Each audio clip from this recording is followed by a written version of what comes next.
And good afternoon, everybody. I am Chris Smith, and I am joined today by Adnan El-Almami, the Director of Housing here at Lindenwood. How are you doing today? Doing great, Chris. How are you? Oh, not bad. Doing a little bit better than the weather outside. It's a little, Yeah. little icy outside today. But we did have a snow day, so that was pretty nice. Students, not staff. Students, yeah. Yeah, so. I lucked out you didn't. Exactly. So you're the Director of Housing here at Lindenwood. What exactly does that job entail? Basically, kind of just take care of students' housing situations from an overall perspective of everything that it can be about. So placing them, making sure their living situations are comfortable, feeding them right. So housing is correlated with dining, obviously. Sure. You get a meal plan when you live on campus. So trying to make sure they're fed well. Roommate issues, conflicts, try to resolve all those through our housing staff. We have area coordinators, assistant area coordinators, and community advisors. Area coordinators are staff members, and the rest of them are all student workers. Okay. So their jobs kind of include keeping our laundry rooms intact. We have a new free laundry system, so they kind of take care of that. Sitting the desk, signing people in, overall safety, making sure students are okay. Situations like today and yesterday with the snow coming in, making sure maintenance-wise they took care of the salt on the grounds, but if there's anything else we need to worry about, we can kind of coordinate with maintenance to make sure everything's good to go for situations like this.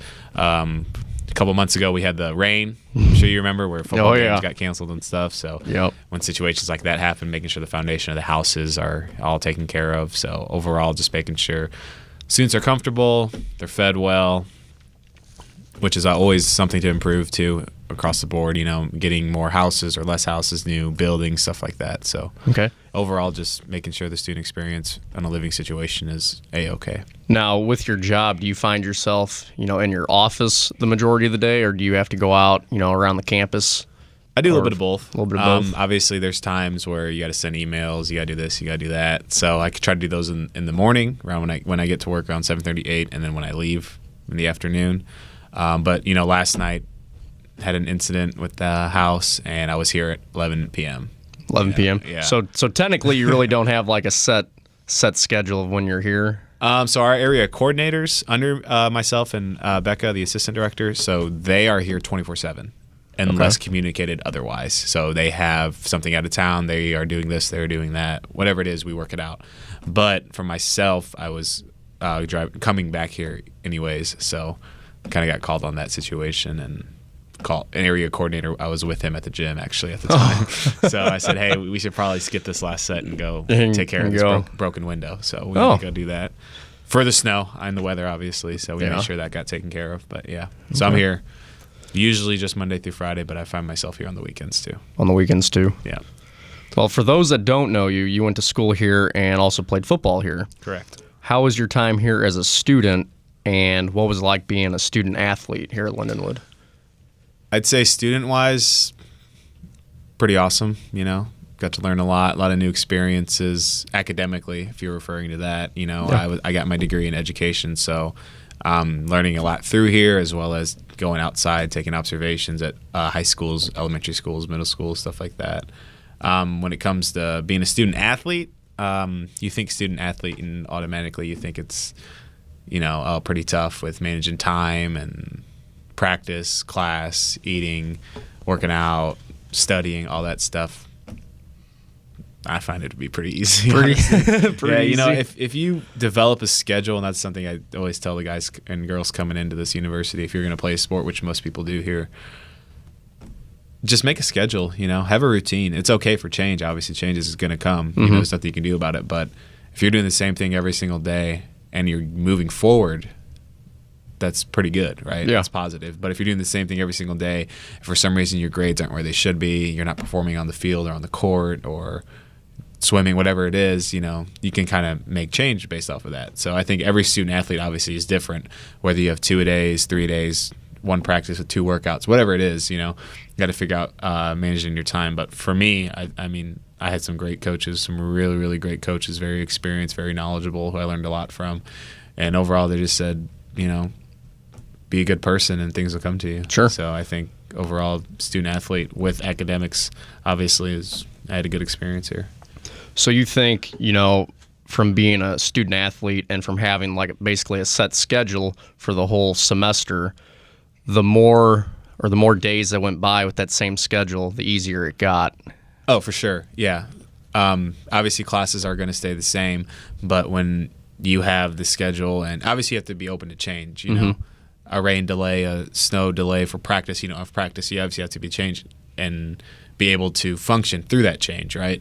So maybe having practice at 6 a.m. instead of 3 p.m. in the afternoon because of the storm coming, you know, be able to function with that, you know, understand where to move things around through your day. So say you get up at 6 to go study or go work out, whatever it is, understanding, you know, just flip-flopping stuff around and making it work is okay, but also not kind of worrying about it, you know, like freaking out like, oh my God, you know, my schedule's changing, what's going on? Obviously when things are intact and they're going to stay consistent, it's easier, right? Sure. But when you're open to change and you're able to just, you know, decipher through those challenges, you know, it gets easier and it gets easier. So for me, education-wise, we had a lot of block scheduling. So I had Mondays, I had class from 1 p.m. to 9 p.m. Friday, I was off. Oh, that was nice. Tuesday, Wednesday, Thursday, I had one class around 2:30 for an extended amount of time. But having those mornings open to go watch film and, you know, just prepare all across the board and, you know, not really saying I'm watching film from 1 to 2 and doing this from there to there, you know, more of just like watching it till I feel good and kind of moving forward from that. So okay. And, you know, being a student athlete, yeah, I mean, I'm not an athlete here, but I coach high school baseball at Freeburg, and being there and seeing the students in high school, I know that their grades tend to be better when they're playing a sport because it gives them that extra incentive to try and work harder to stay on the field. Did that help you at all, like grade wise, or I guess what you're saying is what you see across the board is from an athletic standpoint or academically, you see during season kids are going to class. Yes. They're performing a little. They're doing what they need to do because they have to be on the field. They want to be on the field. When it comes spring football wise, whatever it is, it's a little bit different. They're skipping a couple classes here and there, missing a couple points. It might be only, you know, an A to a B, which to me is huge. Sure. But some people, it's whatever. I'm passing, right? For me, I mean, I've always been pretty good grade wise. Coming from my mom, who is a teacher. So, you know, and in my mind, there's no reason you can't get an A. Sure. Right. So I don't, for me personally, no, I don't think I had an issue with that, you know, in season, not season.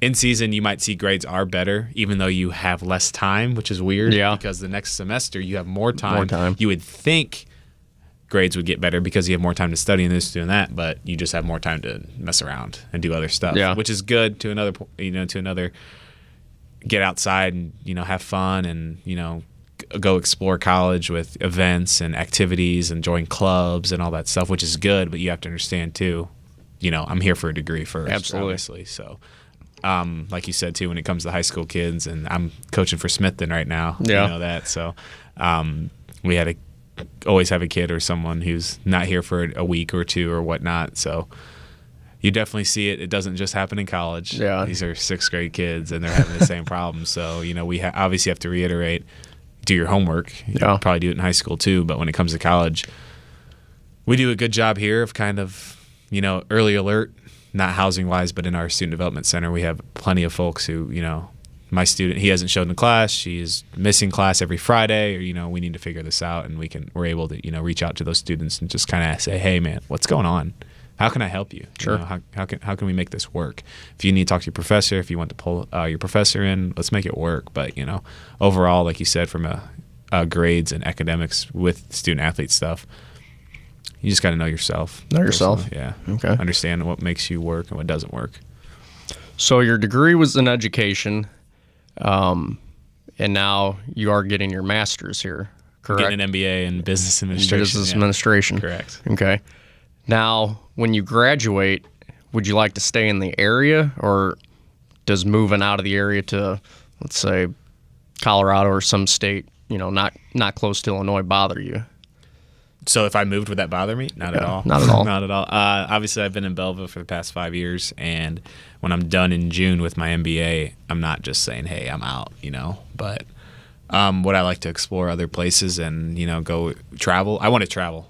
Okay. So definitely I want to do that. I have an uncle who lives in Hawaii, so he always tells me of job openings. And Wouldn't be a stuff like bad that. place to live. Exactly, yeah. But I'm kind of just, playing it by ear. Going with the flow, kind of seeing what opportunities may come. I do have other friends at other big universities. I went to a conference the past week and met a lot of people from a lot of huge places in higher ed. So that was awesome. And a good experience, just, connect and meet people from Wake Forest, Sure. Alabama, anywhere you can think of, they were there. So I would love to, explore and get out of here. But at the same time, I want to do everything I possibly can to make this place the best. Okay. So how has the transition been for you from a student to now being on staff here at Lindenwood? So a little background on that. Working for housing, this isn't my first job in housing. Started out as an RA, being a student worker, but as an RD or area coordinator, we were full-time student workers, staff. Sure. We were both at the time. So that was a few years ago now. But I would say overall, transitioning from a student to a staff member, it's a little different. Obviously, I get, and not just relationship-wise with students or anything like that. I still have friends who are students, and but we know where to draw the line with them, obviously, because there's, ultimately, it's housing-wise, we got to respond, and be there for the students, whether it be good or bad or whatever they need. We try to help them out with it. But I'd say going on into a staff member, it's awesome just because having this role and working with my staff, I'm able to have an idea, present an idea, pursue the idea, and get it done. As a student worker, I wouldn't say that wasn't the thing, but I obviously had so many other people to go through, my RD at the time, and then the directors, and so on and so on, But I think for me now, transitioning into a staff member, it's just awesome. It's a good experience because I'm able to make decisions and present new ideas and overall do whatever I can to improve this place, so it's definitely been positive for me. Well, that's good. Now, you've been at Lindenwood the last few years. So where did you come before then? Where did you grow up? So I am from High Ridge, Missouri, about southwest from downtown Missouri, or downtown St. Louis. So not a huge place, but not super small, rural, or, urbanish rural area. Urban. So over by Fenton, Missouri, if you're familiar with that. It's Absolutely. South County area. So I grew up in that area, just outside of St. Louis. So. And when you went to high school there, what sports did you play in high school? Was it just football? Football and basketball. Football and basketball? Yeah, so I did not play anything else other than that, but, kind of dedicated the fall to football, basketball in the winter, and then spring was training, a lot of training. Okay. So now, outside of school and working, what do you find yourself doing, or what are some of the hobbies you do, like in the summer or, just in general?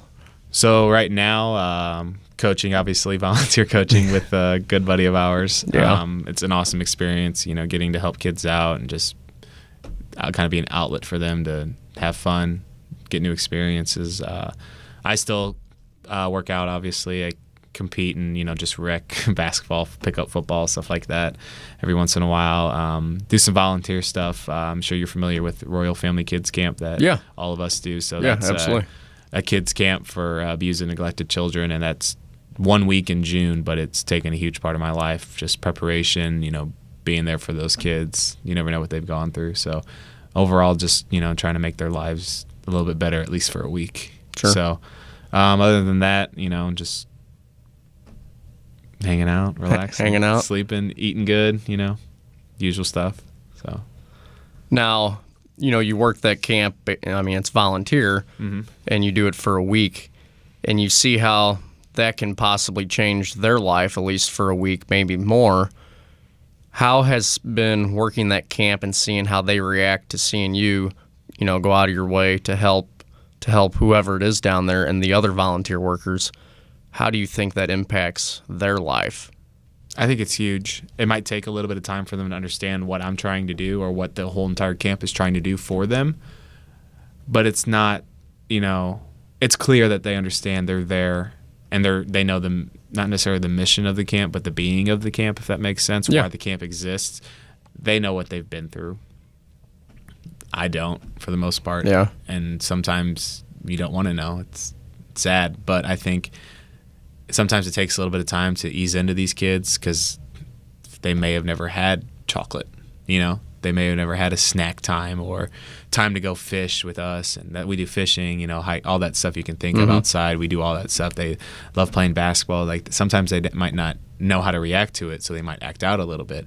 But as they see, like, no matter what they say to me, I'm still gonna get you this. I'm still gonna do this for you, because right now for this week it's my job to be there for you. They kind of ease into it, like, wow, like this guy or this gal like wants to help me out, you know, and then. And it transitioned to the next year, you know, our Nick's buddy, his little buddy, was there from when he was 6 all the way to 11. And there was always issues. This past year in the summer, there was not a single issue. So maybe he was starting to figure it out. He was figuring it out. He was growing up. There might be other outside outliers to that too, but you know, he just starting to get it. Like, man, I like starting to click with him, and if I keep doing this, and that, you know, Nick's not going to be happy. You know, it's a big buddy, little buddy system, so my big buddy's not going to want to do this or do that. We're going to do it anyways, but it's going to be a little more difficult. So I think, to answer your question originally, watching them from day one and seeing how they react, because it's kind of a up, down, up. You know, it starts good. It gets hot. It's a summer. You know, they might not be doing what everybody else wants to do. There's stuff in there that is assigned for everybody to do, such as, you know, worship with videos and singing. And then I don't want to do this. I'm going to go back and play basketball. You know, it happens. So there you go. Start up. It gets a little bit long, you know, the days, but we actually added in a nap time. Oh, okay. Yeah. So that literally, it was like 2 p.m. to like 4 p.m. instead of watching a movie and taking a nap. So that's where it kind of accelerates back up. And we get through the week, you know. But I would say overall, just watching those kids grow year to year, if not Tuesday when they show up to Sunday when they go home, you know, it's huge for them. And sure. Some parents might reach out to the coordinators of the camp and realize, oh, Susie's been doing great, you know. John has been doing awesome with this, and that. He says this now. He does that. You know, they can't wait for it till the next year. I know I can't. It's awesome. So you should probably do it, by the way. Yeah, a few of them have been trying to convince me to do it, which I've been thinking about doing it. I think you should. Just the only reason I hadn't done it in the past is because the Freeburg High School baseball camp overlapped with the two, but I'd really like We'll get you a date pretty soon and go from there. Okay. Yeah, you'll love it, man. Sounds good. Now, you volunteer coaching-wise. Is that something you want to do as you get older and possibly be like a paid coach somewhere? Definitely thought about it. Clearly sports are a huge part of my life, whether it's me competing or me teaching or anything like that. So now I'll still go out to some of our Lindenwood games, watch practice, just kind of help them out a little bit. I came from a school where I kind of got experience playing all positions, whether I did good or bad. You know, I still got to play it, right? So go out there and kind of tell them how it is, what they could improve on. So it's definitely huge in my life. If the right opportunity comes, maybe something I pursue, maybe at a college level, maybe younger, I don't know. But it's definitely an option. So I know you're a big fantasy football guy. How has your season been going this year? I checked one. I'm in 2 leagues, obviously, both with you. Had a big win over you the other night. Came back for that Giants and 49ers game. Yeah, Monday Night Football came down to the last minute. Exactly. So for 2 okay teams. I think I'm 6-4 there. The other league, I'm probably roughly the same. But overall, I've been going pretty well. I think hopefully can make it to the playoffs this year. Yeah. But I'm becoming a big fantasy guy, but this is actually the 3rd time I've ever done it. It's only the 3rd time? Only the 3rd time. Huh. So this year, last year, and I haven't done it since 2011. Well, I mean, you know a good team when you see one, because the team right. you took over this year. Yeah. They were any all-star you can think of. Yeah. So that's good. Outside of some of your hobbies, where are some places you like to vacation to, or places you would like to visit? So East and West Coast is obviously always good, getting down to an ocean. I'd like to go south, actually, and, go check out, like, Gulf Shores, stuff like that. My brother's been there. I went to Hawaii this past summer, visited my uncle, like I said earlier, who's over there, and I would go back as much as I can. I can believe that. If you've never been, you got to go. it's unfortunate what's going on with the volcanoes and all that stuff, just like California with the wildfires. So obviously praying for those folks, as that's huge for people to travel to and the people that live there. But Hawaii, you have to go. It's awesome. My mom's from South Korea. She's never been back since she's been adopted, so I'd love to go visit there. Go visit there. But overall, I'd love to, one day get a huge map in my basement if I ever own a house and just mark places them off. Yeah. So, has there been any place outside of the United States that you visited? So my dad, on the other hand, is from Libya.